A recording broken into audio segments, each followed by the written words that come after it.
para allá va. Y tenemos que estar siempre alertas. O sea, sí, son grandes logros científicos, sí, son grandes cosas que van a traer beneficios, sí. Sin embargo, atrás de todo eso hay otras cosas de las cuales no podemos ser ignorantes de eso, sí. En el capítulo 3, aquí el apóstol Pablo, ya casi llegando a la conclusión de su segunda epístola, y recordamos de que la primera epístola y la segunda tiene un espacio de unos 3 meses, probablemente 5, entre que una carta y otra se escribieron por la urgencia que el apóstol Pablo estaba sintiendo y oyendo noticias de lo que estaba pasando en la iglesia tesalónica, y Pablo tenía que asentar, poner bien claro ciertas cosas que eran importantísimas para que se mantuviera firme esa iglesia que nació en medio de la persecución. Hechos 17 te lo declara, te lo dice cómo fue. Ahorita vamos a ver algo de ahí. Y entonces el apóstol Pablo, capítulo 3, dice: por lo demás, hermanos, ya hablamos de lo que teníamos que hablar. Ya dijimos cómo va a venir Jesucristo y va a arrebatar a su iglesia. Ya hablamos de lo que va a suceder, de los últimos tiempos, del anticristo. Ya hablamos de todo eso. Ahora yo les pido una cosa muy importante, y empieza a mencionar: oren, oren, oren, oren por nosotros. Imagínate, el apóstol Pablo es un guerrero de oración y está diciendo: oren por nosotros. En Efesios, ¿quiere decir por favor Efesios capítulo 6? Aquí también el apóstol Pablo, describiendo toda la armadura, menciona otra vez en el capítulo 6 versículo 18, dice: orando en todo tiempo, con toda oración, todo tipo de oración, en lenguas, abriendo la Biblia y declarándola en voz alta, hablando como tú sientas ser guiado, invocando el nombre de Jesús, orando en todo tipo, con toda oración y súplica en el Espíritu. O sea, ahí te está hablando de métete a orar en el Espíritu. Hay oración en el Espíritu, ¿sí? Oraré en el entendimiento y oraré en el Espíritu. Ahí dice 1 Corintios capítulo 14. Y dice: y velando en todo ello con toda perseverancia y súplica por todos los santos. En estas horas, en este preciso momento, están rodeando una ciudad importante que está a 80 kilómetros de Bagdad, donde hay cristianos. En este preciso momento se está librando una batalla. Los del ISIS están entrando a la casa de los santos, a la casa de un pueblo que ha creído en Cristo, y están entrando con todo. Y mientras nosotros acá ya comimos, ya estamos preparándonos para ir a descansar tranquilos, y tenemos el refrigerador lleno y nuestros niños están tranquilos y acurrucaditos. En otro lugar del mundo no tienen luz, no tienen agua, no tienen comida, y sus niños corren peligro y los papás no saben qué hacer. Los hombres han tenido que huir al desierto para escapar todo lo que viene encima. Las mujeres están solas en este preciso momento. Y entonces aquí el apóstol Pablo está diciendo: oren, oren, oren por nosotros. Efesios 6 versículo 19 dice: y por mí. El apóstol Pablo está pidiendo oración, y yo les pido oración como pastor, y que oren por los líderes, oren por nosotros. Estamos en guerra. Lo menos que quiere el diablo es que esté el liderazgo firme, que camine en santidad. Lo menos que quiere el diablo es que el liderazgo sea santo. Es lo que menos quiere el enemigo. Nos quiere tumbar, nos quiere tropezar, nos quiere poner lazo, nos quiere impedir que llevemos esta revelación a los demás. Aquí el apóstol Pablo está diciendo: oren por mí. Está diciendo: oren por mí. En Efesios aquí lo dice, y en Tesalonicenses dicen: oren por nosotros. Ya habló plural.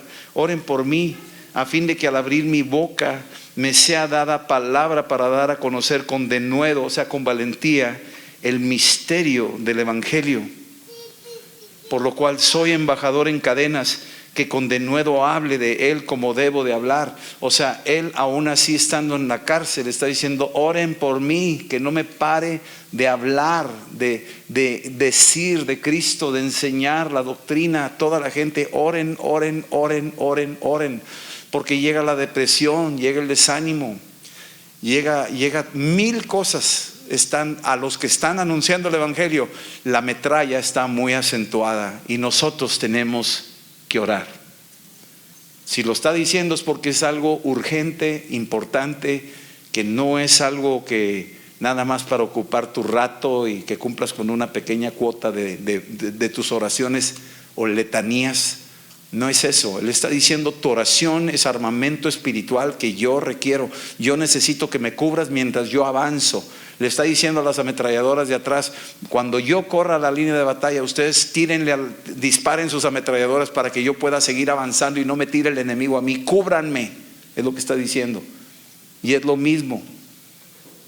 Entonces aquí está diciendo, oren. Segunda Tesalonicenses, el apóstol Pablo está diciendo, oren por nosotros, versículo 1 del capítulo 3, orad por nosotros. Y te dice, ¿para qué? Dice, para que la palabra del Señor corra y sea glorificada así como lo fue entre vosotros.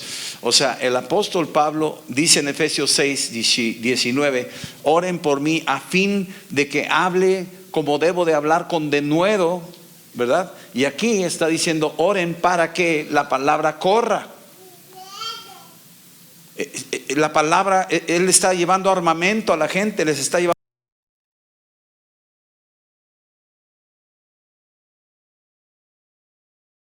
palabra. Se te está armando con armamento espiritual que el diablo por siglos no ha querido que la gente conozca este tipo de armamento. Nos ha tenido a raya, ignorantes de la Biblia por siglos, prohibiendo que se tradujera al idioma de cada nación, por siglos, diciendo que solamente cierta gente podía entenderla y leerla, y los encerraba en monasterios para que nunca bajaran de sus montañas y que la gente viviera en ignorancia. Hoy la palabra está corriendo velozmente. Hoy hay alfabetización que va de la mano con una educación, pero a la vez te estás enterando lo que significa lo que estás leyendo. Ahora puedes leer y ahora puedes comprarte hasta ahí en el H-E-B una Biblia si quieres, ¿verdad? O sea, en todas partes hay Biblias ahorita. Y entonces la Escritura está diciendo, oren a fin de que la palabra corra. Tiene que correr la palabra, tiene que correr. No puede quedar separada. Hay una prisa, es lo que está diciendo aquí el apóstol. Oren por nosotros para que la palabra del Señor corra. Para que la palabra del Señor corra. Es como si fuera una competencia. Tiene que cumplirse. Toda la palabra tiene que llegar a los corazones de toda la gente. Toda la gente tiene que oír la palabra de Dios, porque la palabra de Dios es alimento espiritual. La palabra de Dios es una espada. La palabra de Dios es leche. La palabra de Dios es luz a tus pies. La palabra de Dios tiene que correr, tiene que llegar rápido a los corazones de la gente, porque esta es la palabra que produce fe, porque la fe es por el oír y el oír la palabra. Entonces necesitamos entender lo importante que estamos haciendo, leer la palabra, que corra la palabra. Entonces, oren por los que enseñan la palabra, oren. Y ustedes compartan la palabra, no la retengan, comparte la palabra. Lo poco que sabes, que corra. Compártela con otro, la palabra, y sea glorificada. O sea, sea reconocida la palabra, que la gente que oye la palabra reciba ese toque y sean sanados. La palabra produce sanidad. Hay gente que se sana con solo leer la Biblia. Escúchamelo bien, es verdad.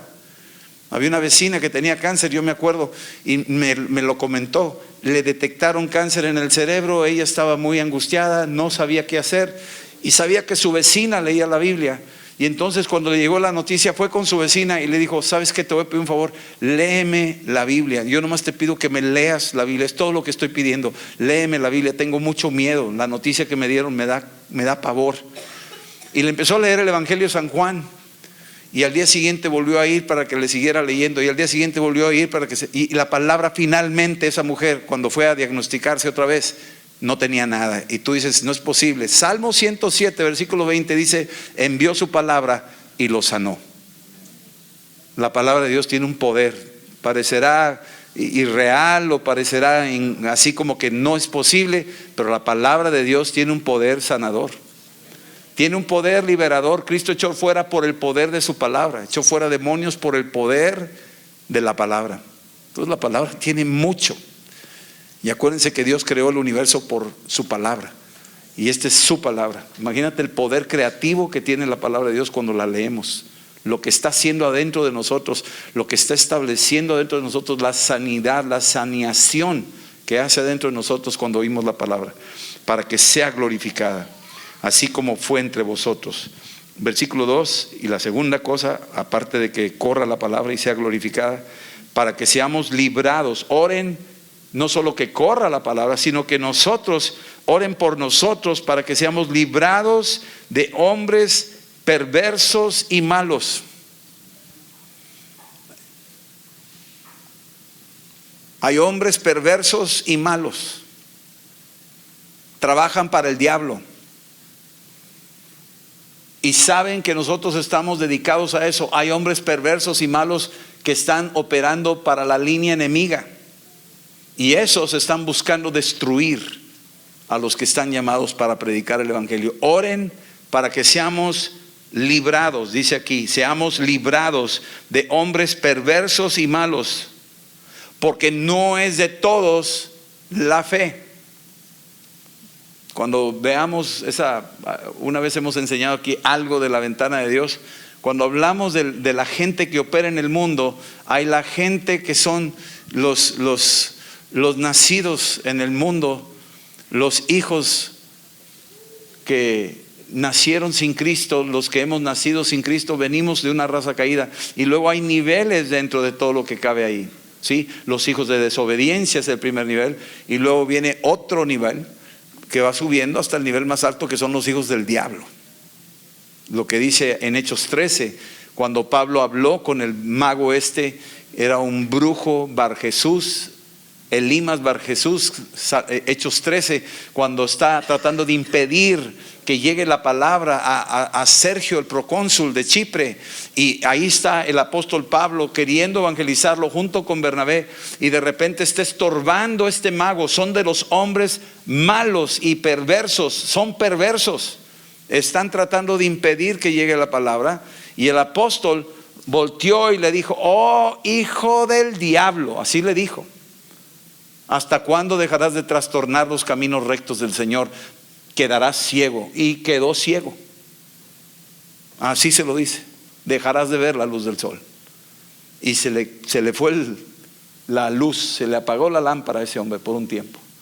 Entonces el apóstol está diciendo: oren para que seamos librados de estos hombres perversos, ¿sí? Porque no es de todos la fe. Quiere decir que no creas que todo mundo va a creer, y no creas que todo mundo es buena gente, y no creas que todo mundo te va a escuchar. Hay gente que va con su propia agenda tratando de destruir la obra del Señor. Es su consigna, es una agenda, ya la traen. Ellos van con ese propósito y tenemos que estar muy alertas. Versículo 3: pero fiel es el Señor, que os afirmará y guardará del mal. El Señor es fiel. Sí estamos en guerra, sí estamos en una tremenda lucha espiritual, pero no nos vamos a aterrorizar, ni nos vamos a intimidar, ni nos vamos a asustar. Es verdad, sí es cierto esta guerra. Sin embargo, fiel es el Señor. Dios es fiel. Ahorita lo estábamos cantando. Fiel es el Señor. Él va a estar con nosotros hasta el fin de los tiempos. Él prometió que no vamos a ser probados más de nuestra capacidad. Él es fiel. Si lo dijo, lo va a cumplir. Fiel es Dios. Dice que os afirmará. Y esa afirmar es de que Él no va a permitir de que tú seas conmovido de la posición en la que tú estás. Tú dice: yo sé en quién he creído. Dice ahí la escritura, ¿no? Bueno, Él va a permanecer contigo a que te permanezcas firme. Él te afirma en esa posición. Lo afirmó a Pablo cuando estaba en Corintios. Estaba desesperado, estaba desilusionado, había persecución, había desánimo, estaba ahí detenido y se le aparece un ángel y le dice: ánimo, Pablo,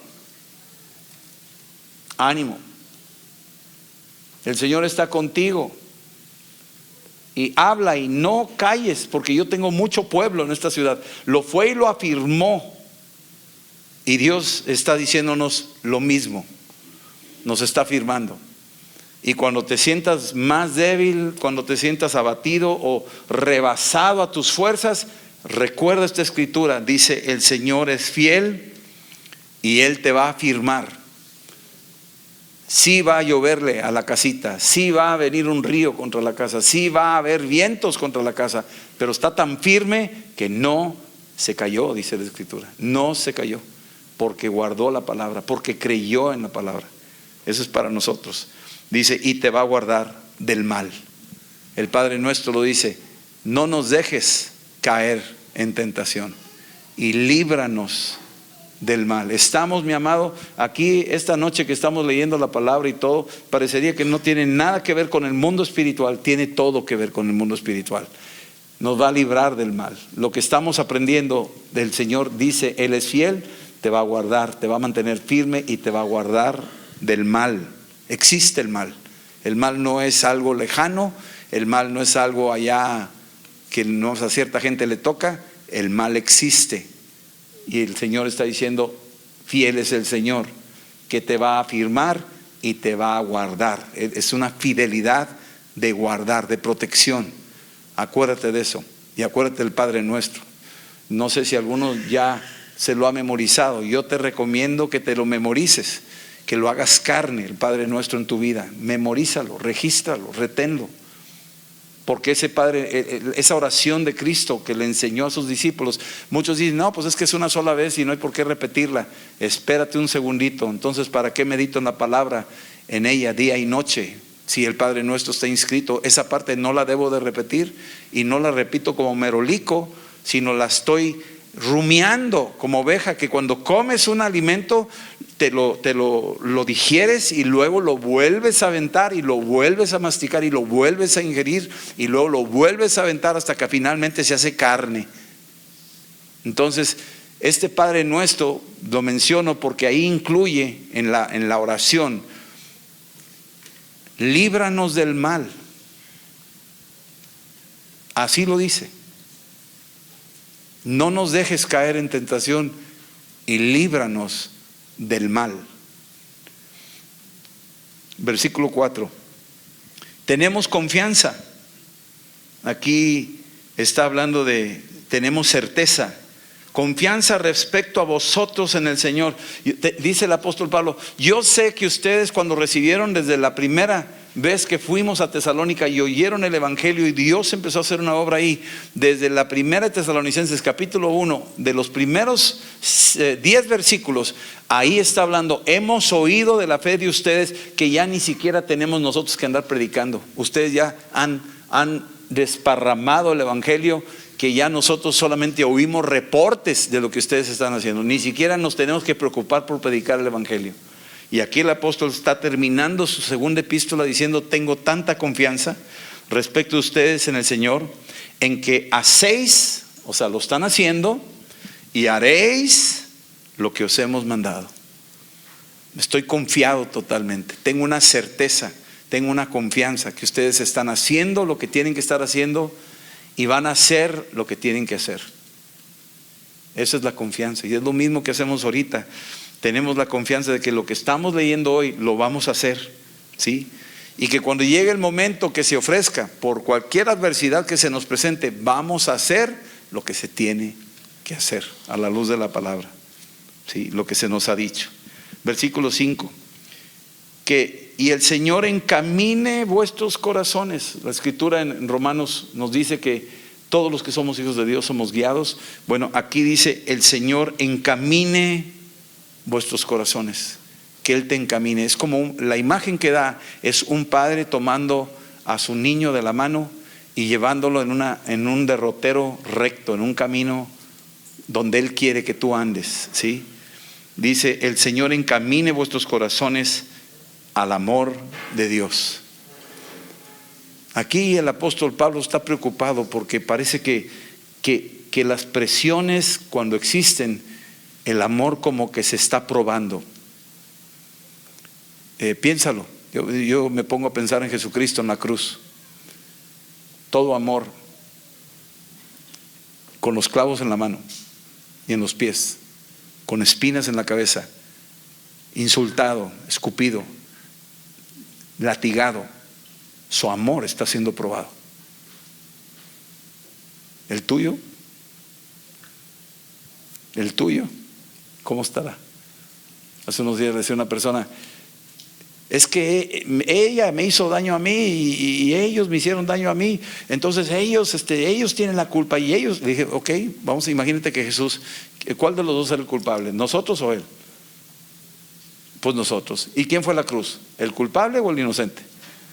Si tú eres el inocente, ¿quién se va a subir a la cruz? Tú quieres que se suba tu familia a la cruz, ¿verdad? Pero tú estás diciendo que ellos son los malos, ¿verdad que sí? Sí, bueno, entonces ¿quién se va a subir a la cruz? ¿Los malos o tú? Dices, no, pues yo, ándele, súbase. Súbase, mi chulo. Vas para arriba. Porque a veces pensamos de esa manera: no, ellos, y que, ay, tírale todo lo que quieras. Ok, ¿quiénes son los malos? Ellos, ok. ¿Y quién se va a subir? ¿Ellos o tú? Y tú dices, no suena lógico. Pues sí, no suena lógico. Y luego, ¿quién era el ofendido? ¿Quién era el maltratado? ¿Quién era el escupido? ¿Quién era el traicionado? ¿Ellos o Jesús? Jesús. ¿Y qué hizo Jesús? Me los van a pagar, me los van a pagar. ¿Así les dijo? ¿Dijo así? ¿Qué dijo desde la cruz el ofendido? ¿Qué dijo? Ok, entonces, ¿cuál es nuestro papel? No, ¿este es el papel mío? Tengo que perdonar, no hay otro. Entonces, que Dios nos encamine al amor. Que Dios nos encamine al amor. Aquí dice, al amor de Dios y a la paciencia de Cristo. No todo se resuelve en un ratito. Que quede bien claro. No todo se arregló y ya. No. Es sana, colita de rana. O sea, tranquilo. Lleva tiempo. Y hay una paciencia. Y a veces hay que esperar. Y no cambió. Y no cambió. Es que sí igual. ¿Y qué? Pues tranquilo, paciencia. Dios está trabajando. Es que no se ve. Pues ya no andes viendo para que no te desesperes. Haz otra cosa, ocúpate. Porque Dios está trabajando, aunque tú no lo veas, Dios está trabajando. Sí. Yo me acuerdo cuando los niños les poníamos un frijolito en el algodón con agua, están todo el día viendo a ver si iba a salir. Y no, pues no pasa nada. Y está así. Y se dormían y al día siguiente, oye, ya salió. Así, pues por es lo mismo. Es la paciencia. No es en tu tiempo. A veces son movimientos desapercibidos que ni siquiera te das cuenta, pero Dios está trabajando. Dios está haciendo una obra. Versículo 6. Aquí entramos en otro tema final, por decir así, de lo que el apóstol Pablo detectó y supo que estaba pasando en la iglesia de Tesalónica. Pero os ordenamos, hermanos, en el nombre de nuestro Señor Jesucristo, y empieza a poner ciertas líneas, que os apartéis de todo hermano que anda desordenadamente. Híjole, tú dices, no, pues ¿dónde está el amor, la unidad? Y pues no, que dijiste ahorita que el amor y que quién sabe cuánto. Sí, así es, pero también el Señor tiene tiene sus métodos de tratamiento. Y una de ellas dice, apártate de todo hermano que anda desordenadamente. Hay hermanos desordenados. Nosotros checamos los dormitorios continuamente, porque hay algunos desordenados, no tienen sus camas, no ponen las cosas donde deben. Esas nada más cosas sencillas, pero hay una conducta desordenada en la vida de la gente, de la cual nosotros tenemos que tener cuidado de no ser desordenados. No nada más en las cosas de tender tu cama o arreglar tu ropa. Esa es una forma de orden. Estamos de acuerdo, hay que hacerlo. Pero de los que andan desordenadamente son los que en un momento dado no están haciendo lo que deben de estar haciendo. Vamos, están fuera de orden sus jerarquías, sus prioridades, están fuera de orden. Le dan más importancia a una cosa y descuidan otras. Y eso es un desorden. Y lo que el apóstol está hablándonos es: cuidado con no ser desordenado. Y si hay gente desordenada, ubícala a que sea ordenada. Y si no es ordenada y no quiere entender, apártate de ella. ¿Por qué apártate de ella? Porque es contagioso. Es contagioso. Es contagioso. Va a ser contagioso ser desordenado. Entonces tenemos que ser cuidadosos. El apóstol Pablo está diciendo: apártate de los que andan desordenadamente y no según la enseñanza que recibiste de nosotros. Desordenadamente, aquí el apóstol Pablo da cosas prácticas, cosas espirituales, cosas de la vida diaria. Te dice lo que tienes que hacer, cómo debes de hacerlo, y te está enseñando la metodología de hacer las cosas como cristianos. Pero hay algunos que no siguen esa ruta, no la quieren seguir. Alegan de que nunca supieron, pero se les ha enseñado y no quieren seguir la línea. Ahorita vamos a ver una línea de 8 puntos que dio el apóstol Pedro. Ya hay un orden establecido de qué es lo que tienes que hacer. Si no sigues esa línea, vas a agarrar monte, te vas a desubicar. Entonces hay algunos que no quieren seguir esa enseñanza, quieren hacer lo que les da la gana. Y aquí es el apóstol Pablo diciendo: si ese es el caso, entonces no te conviene juntarte con ellos, apártate. Versículo 7. Vosotros mismos sabéis de qué manera debéis imitarnos. El apóstol se está poniendo por ejemplo. Él está diciendo: mira, te estoy dando un ejemplo para que no batalles. Este es el ejemplo. Tal vez no sea el perfecto, pero este es el ejemplo. Yo estoy siguiendo a Cristo, estoy haciendo mi esfuerzo por imitar a Cristo. Y tú que estás aquí en la tierra, me estás viendo a mí, imítame a mí. Entonces usa la palabra imitar. Es como un niño que ve al papá y que el niño sigue al papá como lo está haciendo, y es una forma. Entonces dice: ustedes saben de qué manera deben de imitarnos, pues nosotros no anduvimos desordenadamente entre vosotros. O sea, si tú viste un desorden en mí, pues hoy, por favor, córrele, córrele, aléjate de aquí, porque estás agarrando una señal muy equivocada. Hay desorden. Pero si tú estás viendo mi vida como una persona que está haciendo las cosas en orden, o procura y se esfuerza, como dice: yo procuro tener una limpia conciencia delante de Dios y de los hombres, entonces te estoy poniendo un ejemplo del cual yo espero que me imites. Imítame. Y para que Él diga imítame, es porque Él está poniéndose, siguiéndole los pasos a Jesucristo. Y eso es una responsabilidad muy grande. Tus hijos te están imitando, papá. Ellos están viendo lo que tú haces. Y si tú eres desordenado, ellos también van a ser desordenados. Si tú eres ordenado y disciplinado en las cosas que tienes que hacer, en la puntualidad, en la atención, en el orden de tu casa, en pagar tus recibos a tiempo, cosas por el estilo, es un orden. Eso no te deja de ser. Es que eso no es espiritual. Eso es espiritual, más espiritual que orar en lenguas en algún momento dado. Si no pagas tus recibos en orden, ¿cómo quieres orar en lenguas? Ay, si oro mucho en lenguas y no pago mis recibos y me anda persiguiendo el fisco. ¿Cómo? Estás viviendo en desorden. Y tiene que ser congruente tu estilo de vida con tu vida espiritual. Tiene que ser congruente. Entonces el apóstol Pablo dice: deben de imitarnos como nosotros no hemos andado desordenadamente. Versículo 8. Empieza a entrar en un tema. Ni comimos en balde el pan de nadie. Ay. Ahora ya empezó a meterse. ¿A qué te estás refiriendo? Pues estoy hablando de los encajosos, de los que se meten y están, los conchudos. ¿Sí me entiendes esto? No lo dice, pero ahí está. Yo no comí el pan en balde de nadie. Yo no estoy aquí de gorra. ¿Sí me entiendes esto? Es el lenguaje mexicano. Si la versión mexicana hubiera aquí en la Biblia, te aseguro que diría: yo no anduve de gorra ni conchudo. Aquí está diciendo: yo no comí el pan de balde de nadie. Está hablando ahora de algo muy aterrizado, la vida práctica.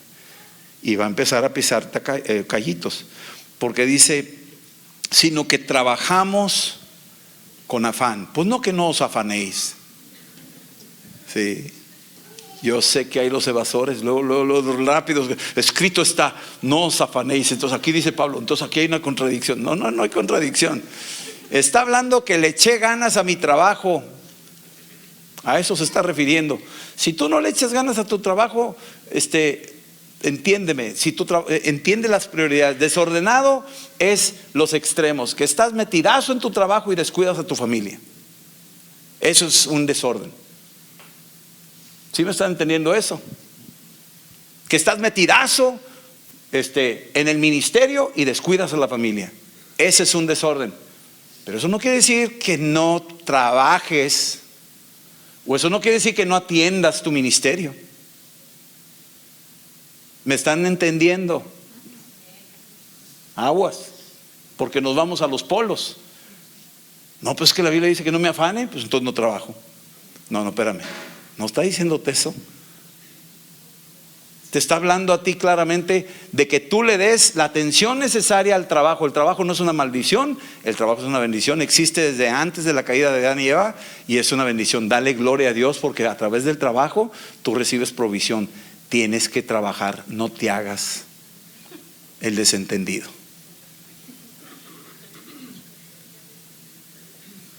Sí estamos. Y el apóstol Pablo está apuntando en algún punto. Algunos teólogos han dicho que lo ha dicho, que le está hablando a esta gente así porque ya flojearon al final, porque ya esperaban la venida de Cristo. Yo creo que no. Yo creo que era un espíritu que se movía ahí en Tesalonicenses, y ahorita te lo voy a explicar. Había un espíritu en Tesalónica, un espíritu de flojera, un espíritu de estupor, un espíritu de excusas. Y dice aquí, de nadie comí pan en balde, sino que trabajamos con afán y fatiga día y noche. Está diciéndole, señores, si yo comí pan es porque yo me quemé las pestañas, yo le metí las manos, yo he trabajado, yo estoy aquí echándole ganas. ¿Sí estamos diciendo? ¿Sí está claro eso? El apóstol Pablo lo está diciendo.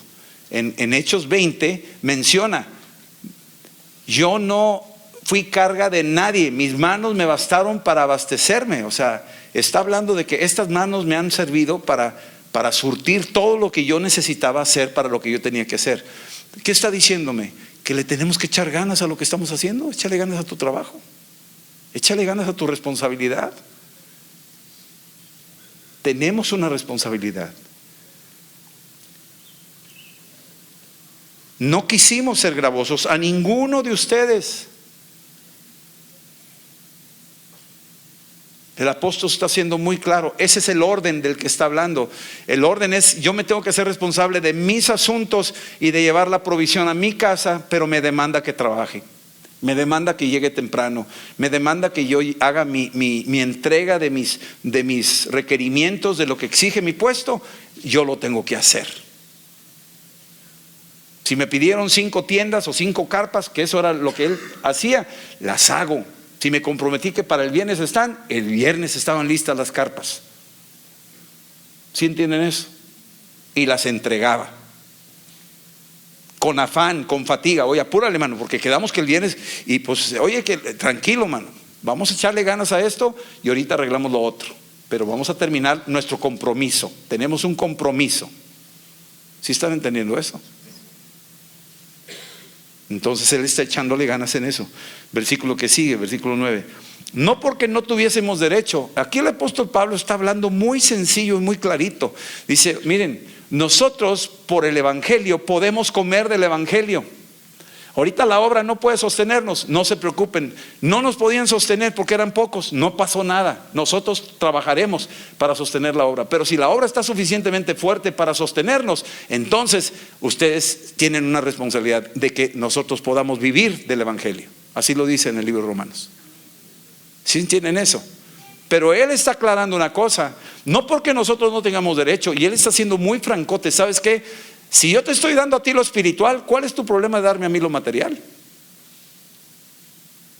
Si yo te estoy dando de comer espiritualmente a tu espíritu, ¿por qué no me das a mí de comer en lo natural? ¿Cuál es tu impedimento? Y hay gente que no entiende eso. Gracias por enseñarnos la palabra, ahí nos vimos. Sí están entendiendo, voy a pisar callos. A la hora de pasar la ofrenda, llegan después de la ofrenda, pero quieren oír la palabra. ¿Sí me entiendes eso? Ya terminó la alabanza, y ya pasó la canasta, ya checaron, y ahora sí se meten y se sientan, y yo sí, aleluya, gloria. No, estuvo tremendo ese mensaje, ahí nos vimos. Y tú dices, oye, pastor, tranquilo, no digas eso. Se tiene que decir porque la iglesia tiene que ser educada. El apóstol Pablo está educando a la iglesia y les está diciendo algo directo. Dice, no que no tuviésemos derecho,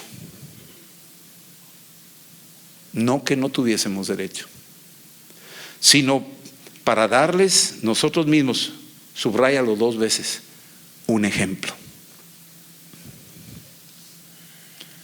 El apóstol Pablo está diciendo, les estamos dando un ejemplo. Los ojos de muchos están en nosotros, quieren ver cómo somos nosotros. Y empezando desde los líderes, nos están viendo. Estamos en una vitrina, esto es para líderes. Estás en una vitrina, te están viendo cómo haces las cosas. Desde cómo tratas a tu esposa y cómo tratas a tus hijos, a cómo administras tu dinero y qué haces con lo que haces. Estás en una vitrina. Pero ahora vámonos al núcleo familiar, y tú eres una familia cristiana en medio de una colonia no cristiana. Y te están viendo a ti. No, pues sale, siempre llega tarde en la oficina. Nunca cumple su chamba, man. Siempre me deja las cosas ahí tiradas, mal hechas, y nomás ve el reloj y ahí nos vimos. Y empiezas a hacer fama, pero tienes tu pescadito en tu oficina. ¿Sí me entiendes? Y muchas escrituras bíblicas. Y entras y se oyen los cantos gregorianos. Aleluya. ¿Sí me entiendes? O sea, dices, wow, nomás yo entro ahí, siento que entré en la catedral, ¿no? O sea, pero tu vida no está dando testimonio, no es un ejemplo. No es un ejemplo. Entonces el apóstol Pablo está diciendo bien claro, nosotros mismos somos un ejemplo para que nos imitéis. Vuelve a decirlo por segunda vez. Estoy haciendo un esfuerzo, me estoy privando de cosas con el fin de que me imites. Mira cómo lo hago yo. Gedeón le dijo a sus soldados, vean cómo lo hago yo. Cuando él tomó su cántaro y su cuerno y la antorcha y salió a la batalla, les dijo, vean cómo lo hago yo. Se estaba poniendo de pechito, de ejemplo. Imítenme. Y cuando lo imitaron, le pegaron a todos y ganaron. Entonces, nosotros tenemos que tener nuestros ojos bien definidos. ¿Qué ejemplo me están dando mis líderes? Y papás tienen que tener mucho cuidado, porque ¿qué ejemplo le estás dando a tus hijos? Y esto para los líderes, ¿qué ejemplo le estamos dando a ustedes? Porque estamos en una vitrina, todos. Hasta el más insignificante. Tú estás en una vitrina, te están checando. Con que cristiano, ¿verdad? Y te van a estar cuestionando tu integridad y tu responsabilidad, y te van a estar checando tu orden. ¿Qué tan ordenado realmente eres? A ver si de esta correa hacemos, a ver si de este cuero hacemos correa, ¿verdad? O sea, van a estar echando el ojo de cómo haces tú las cosas. Y no lo vas a hacer para impresionarlos. Tú nomás haz lo natural, haz lo que te toca hacerlo y hazlo bien. Eso es todo. Eso es todo. Haz lo que te toca hacer y hazlo bien. No se te está pidiendo más. El ejemplo de José, él hacía las cosas bien, y Potifar lo quería poner por encima de todo. El diablo quiere estorbar el testimonio de un hombre ordenado y quiere dar la fama que era un desordenado. ¿Y cuál era el desorden? Que él tenía una orden de prioridades. Él cumplía sus deberes y honraba su autoridad, honraba a su jefe, a su patrón. ¿Y qué hacía el diablo? Tratar de producir un desorden o una imagen de desorden para que ese ejemplo no funcionara. Vino el esposo de Potifar y lo difamó, y con esa difamación dijo: este hombre está en desorden, anda desordenado. ¿Y qué? Se rieron de ese hebreo, hacían de ser todos los demás y lo metieron a la cárcel. Pero en la cárcel, ¿qué hizo? Volvió a hacer las cosas en orden. ¿Y qué pensó el carcelero? Lo pensó poner encima de todos los puestos. ¿Por qué? Porque estaba ordenado ese hombre. ¿Y qué quería ese carcelero? Que todos sus prisioneros lo imitaran. Que lo imitaran. Y un hombre ordenado como José, ¿cómo terminó? Como el segundo de a bordo del reino de Egipto. ¿Y por qué? Porque era un hombre ordenado. Y el rey mismo dijo: ¿a quién pondremos? No hay otro como este, está bien ordenado. ¿Y qué hizo? Ordenó. Ve la vida de Daniel, capítulo 6. Daniel está en un imperio, tiene a Darío por rey. Estuvo ya con 3 reyes, está con el rey Darío. Estuvo con Nabucodonosor, está ahora con Darío. Después estuvo con Belsasar. Este Darío, capítulo 6, lo pone el rey en una posición porque es un hombre ordenado. Tenía un orden en sus disciplinas de trabajo. Sabía qué horas empezar a trabajar, sabía delegar, sabía llegar a tiempo, sabía terminar a tiempo, sabía hacer las cosas correctamente, y lo estaban viendo todos. Y el rey dividió su reino en 3 y le dio un pedazo a Daniel, que ni siquiera era el persa. Y le da a él la posición de mando. Un extranjero tiene una posición de la 3ª parte del imperio o del reino del rey Darío. Y 2 de la nación están ahí. Pero esos 2 eran corruptos. Y como Daniel era ordenado y recto y hacía las cosas en el orden de Dios, todo lo que él hacía prosperaba. El orden, escúchame, el universo está ordenado. El orden trae paz. El orden trae provisión. ¿Sí entiendes esto? Si no hay orden, no hay paz. Hay caos, hay violencia. Si no hay orden, hay hambre. ¿Sí estamos entendiendo estas cosas? Daniel tenía orden. Y ese orden, ¿sabe lo que estaba causando? Estaba haciendo temblar a los corruptos. Los corruptos no soportaban el orden de este hombre. Y el orden empezaba por su prioridad ordenada. Primero era Dios, luego su integridad, luego lo suyo, su familia, su relación con sus pastores, su relación con sus congéneres de la congregación. El orden, ese orden lo tienes que tener bien establecido en tu vida. ¿Qué es primero en tu vida? ¿Cuál orden tienes tú? ¿Qué es más importante para ti? ¿Dios es más importante o tu familia es más importante? ¿Qué es más importante? Tiene que ser Dios. Y luego de esa relación, ¿qué sigue? No, pues mi familia, tranquilo. Tú, ¿cómo estás tú? ¿Cómo está tu corazón? Si tu corazón no está en orden, ¿por qué dices que tu familia no vas a poderla sostener si tú no estás bien? ¿Tú vas a sacar a alguien que se ahoga y no sabes nadar? ¿Cómo? Primero tú te tienes que ordenar. No pongas ahí a la familia. Eres tú el responsable. ¿Sí están entendiendo eso? Ordena. No vivas desordenadamente. Y si vives ordenadamente, ¿qué produjo? El rey lo vio y prosperaba todo lo que hacía Daniel. ¿Qué le causó? Envidia, celos, ataques, críticas, y lo quisieron sacar. O sea, el enemigo quiere sacar lo que es orden, porque el enemigo produce caos. El enemigo produce caos. Caos en el matrimonio, caos en la empresa, caos en la ciudad. Él produce caos. Y nosotros en Cristo estamos entendidos de que somos gente que tenemos que trabajar en orden. Entonces lo lanzan a los leones porque este hombre tenía en orden sus prioridades. Dios era primero y luego su trabajo. Tenía en orden su prioridad, su rey, honraba a su rey. Él tenía bien clarito el orden. ¿Sí me explico?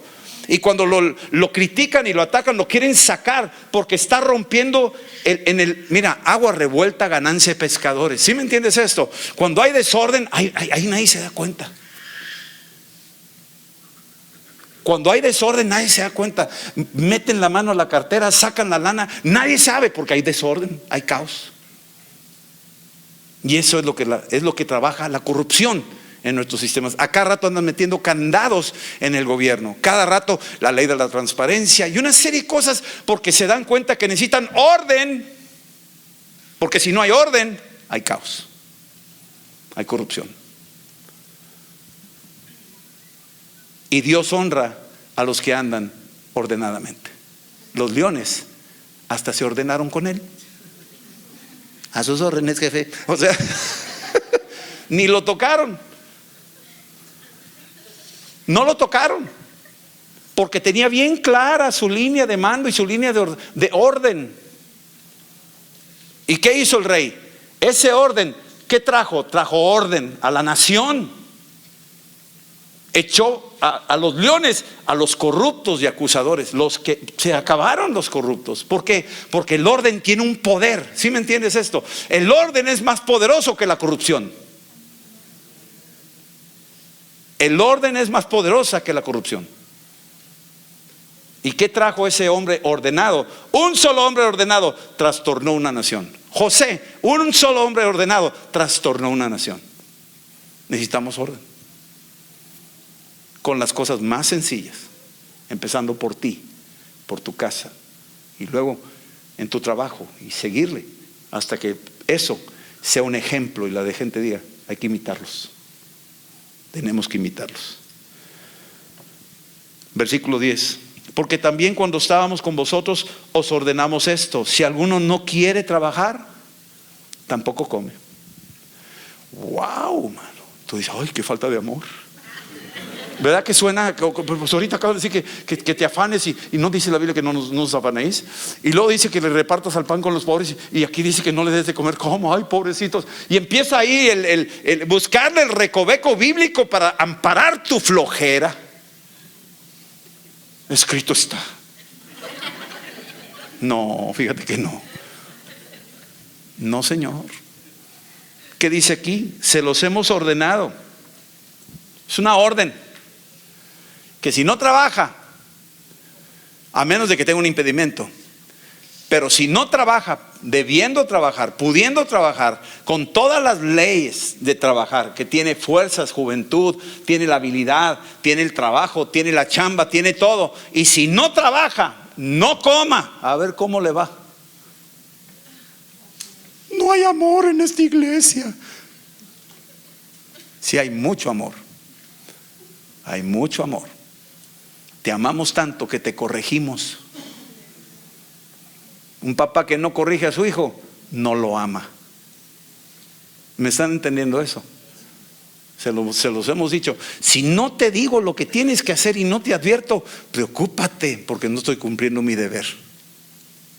Si el papá no le dice a sus hijos lo que tienen que hacer y no está detrásito de ellos velando por el bienestar de ellos, preocúpate, el papá no está cumpliendo su deber. Ha entendido mal lo que es el amor. Eso no es amor. Está destruyendo su casa. Está condescendiendo. Está siendo un irresponsable. Y aquí el apóstol fue muy claro. Se los ordenamos. Si no trabaja, no come. Y está hablando en serio, Pablo, no está jugando. Versículo 11. Porque oímos que algunos de entre vosotros andan desordenadamente, no trabajando en nada, en nada,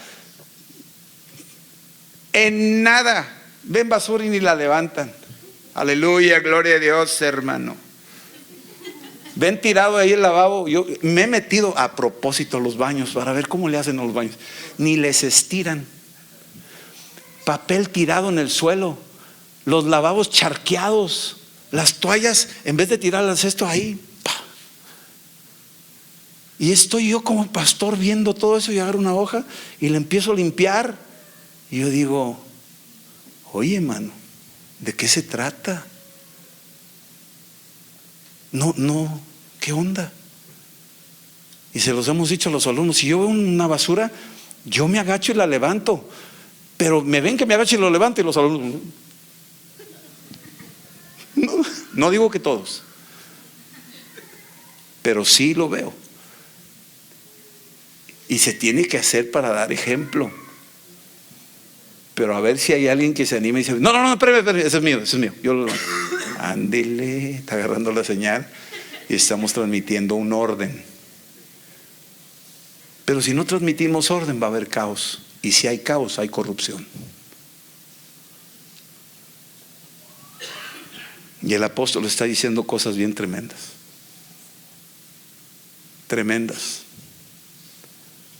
Dice que oímos que algunos andan desordenadamente, no trabajando en nada, sino entremetiéndose en lo ajeno. O sea, cuando ya no estás haciendo lo que tienes que hacer y no tienes un orden, tu paso inmediato es que te vas a convertir en un fermento malo.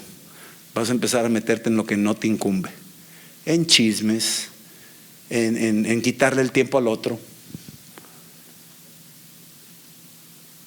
Y empiezas a hacer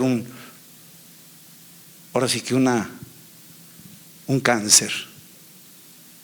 Como dicen por ahí algunos, una palabra muy dura, una lacra. Es muy dura esa palabra. Y lo que hace es estorbar al otro. Y está destruyendo todo lo que podría ser para el beneficio del reino de Dios. Olvídate tu beneficio personal. El reino de Dios está en juego.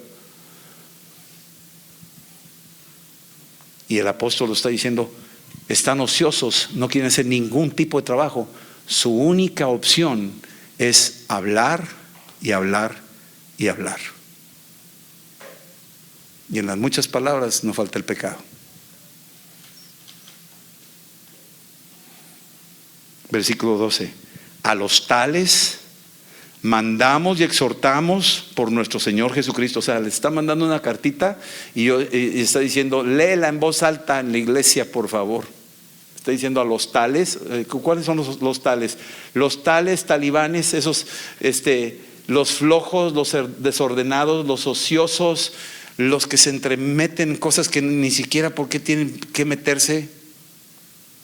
A esos tales les ordenamos y les exhortamos que trabajando sosegadamente coman su propio pan. Coman su propio pan.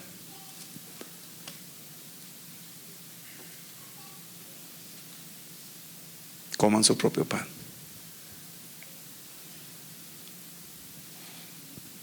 Versículo 13. Y vosotros, hermanos, no os canséis de hacer el bien. Y tú dices, pero espérate, Pablo, acabas de decir que no nos juntemos con ellos y acabas de decir que no coman. ¿Y cómo? Estoy en un dilema. ¿Estoy haciendo bien si no le doy de comer a esta persona que es un flojonazo? Estás haciendo perfectamente bien.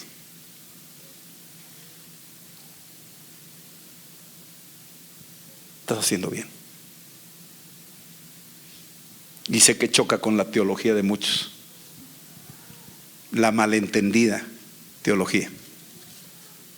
Pero aquí te está diciendo lo que tienes que hacer cuando alguien está de flojo: que coma su propio pan. Sí. Versículo 14. Si alguno no obedece a lo que decimos, por medio de esta carta, señaladlo. Wow, ya se puso pesado Pablo. Señaladlo. ¿Qué quiere decir eso? Pues hazlo saber. Hermanos, tenemos aquí entre nosotros a este hermano que es un flogonazo. Imagínate que diga eso. Aquí tenemos a este hermano aquí que es un flojonazo, no hace nada. Tenemos mucho que hacer y no lo hace. Hay mucha chamba y mucho jardín que cortar, muchas hojas que levantar. Le daríamos algo, pero no lo quiere hacer. Es un flojonazo, señores, conózcanlo. Aleluya, gloria a Dios. ¿Qué producen los demás? Ay, no, yo no me quiero sentar ahí con ese cuate, que no vayan a apuntar a mí, que no me vayan a echar tierra a mí. Ajá, eso está produciendo. ¿Qué te produce a ti? Un temor reverente, ¿verdad que sí? ¿Y qué te produce? Me voy a poner las pilas, que no me agarren sin hacer nada. Yo quiero estar trabajando, yo voy a comer mi propio pan. Ándele. ¿Qué pasó con la corrupción entonces? Se detuvo. ¿Qué pasó con el caos? Se acabó. ¿Qué pasa con el orden? Se empieza a restaurar. Esa es la forma del trato de Dios. Si alguno no obedece a lo que decimos por medio de esta carta, a este señaladlo y no os juntéis con él. Él trae la roña. ¡Vámonos! A correr todo. Me salió. Fíjate, yo creo que hablo así porque no está Adriana.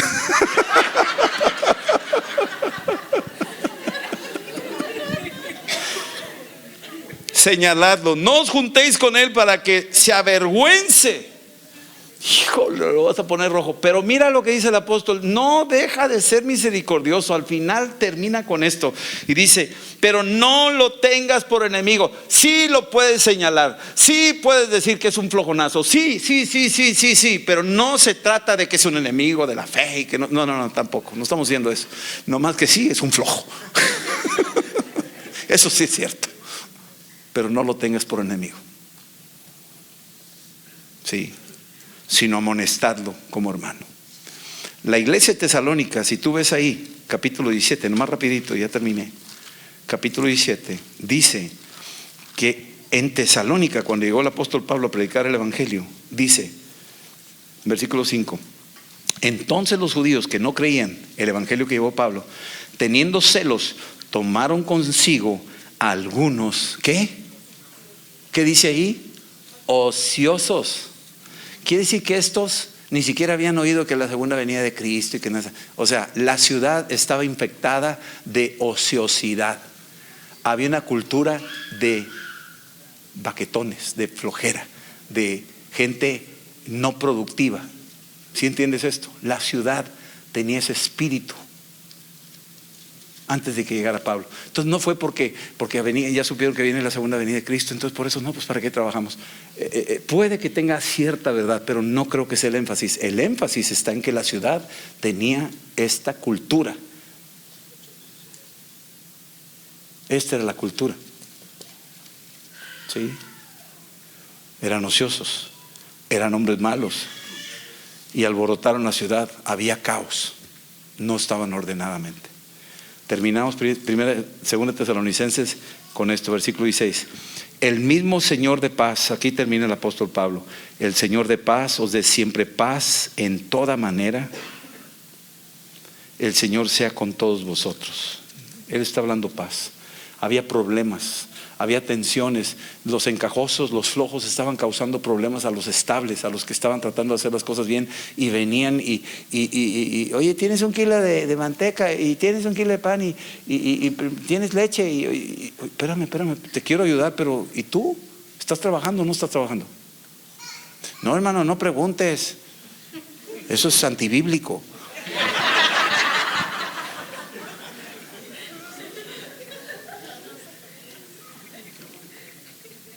¿Por qué se ríen?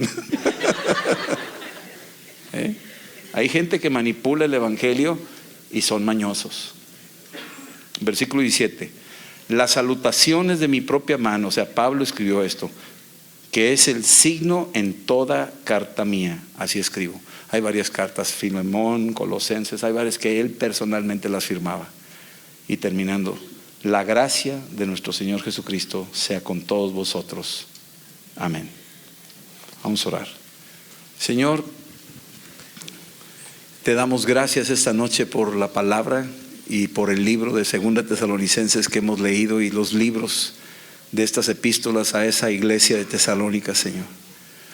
Que han pasado los años y los siglos y hasta hoy en nuestros días nos siguen retando y provocando a vivir una vida ordenada y hacer lo que a ti te agrada, Señor. Oramos que nos perdones si hemos sido flojos, si hemos sido descuidados, si hemos vivido desordenadamente, si nuestras prioridades no están bien hechas. Perdónanos, Señor. Ayúdanos a ordenar nuestras vidas, Padre, agradándote a ti en todo y siendo ejemplo a todos, Padre, a través de nuestra conducta, a través de nuestro trabajo, Señor.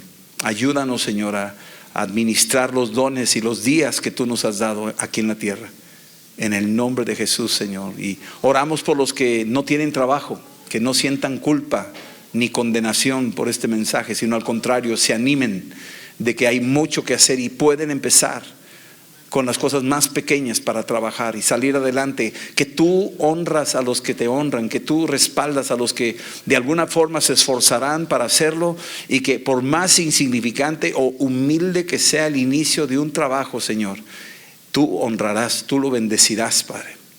En el nombre de Cristo, tú le darás el pan de cada día, conforme a tu promesa. En el nombre de Cristo, Señor, gracias te doy que tú eres fiel. Ayúdanos, Señor, a caminar en orden, a que este orden que vivimos, Señor, deshaga el caos y deshaga la corrupción, Señor. En el nombre de Jesús, Padre. Oramos por los que no te han recibido. Esta noche oramos para que Cristo sea exaltado en la vida de los que están hoy aquí. Si alguno está aquí que oyendo este mensaje y necesitas encontrarte con Cristo, necesitas un orden en tu vida que te saque del caos, que te saque de la corrupción del pecado, este es el tiempo de recibir al que viene a ordenar tus pasos, y ese es Jesucristo. Invítalo a tu corazón, dile: ven, Señor Jesús. Así dile: ven, Señor Jesús, y perdona mis pecados y lávame con tu sangre y ordena mi vida, ordena mis pensamientos, ordena mis pasos, y disipa la corrupción de mi corazón, disipa lo malo. Y gracias que tú venciste la muerte y hoy moras en mi corazón. En el nombre de Jesús. Amén. Amén. Bueno, que Dios los bendiga y ahí nos estamos viendo. La semana que entra continuamos aquí, sí, misma hora, mismo canal, y vamos a estar con la palabra. Dios los bendiga. ¿Cómo estás? Muy bien, gracias a Dios. Voy a salir a México por 3 semanas.